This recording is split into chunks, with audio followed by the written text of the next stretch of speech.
আসসালামু আলাইকুম গাইস, সবাই কেমন আছেন? আশা করি ভালো আছেন। গাইস, আজকে আপনাদেরকে দেখাবো আমরা প্রবাসে কিভাবে পাইপ ব্যান্ড করি। তো আমরা একটা এই স্প্রিং দিয়ে পাইপের ভিতরে ঢুকায় তারপরে আমরা ব্যান্ড করি পাইপগুলো। তারপর এভাবে পাইপ ব্যান্ড করি আমরা এখানে। আমি ওমানে থাকি, ওমানে এভাবে কাজ করি। তো দেখেন ইজিলি ব্যান্ডটা হয়ে গেছে। এভাবে স্প্রিং দিয়ে ব্যান্ড করলে খুব সহজেই ব্যান্ড হয়ে যায়। আর বাংলাদেশে, বিশেষ করে বাংলাদেশে তো আলগা ভ্যান লাগায় তারপরে পাইপ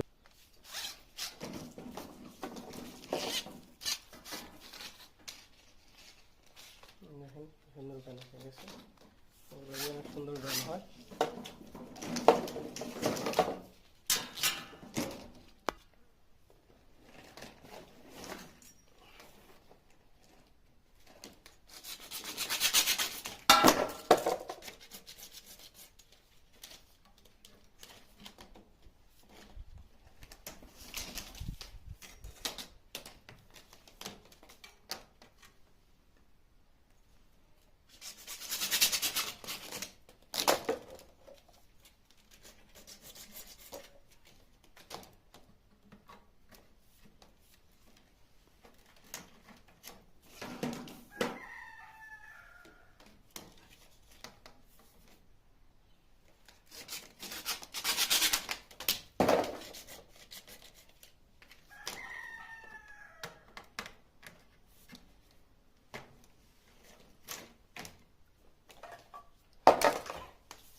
দেখেন এভাবে লাগাইবেন।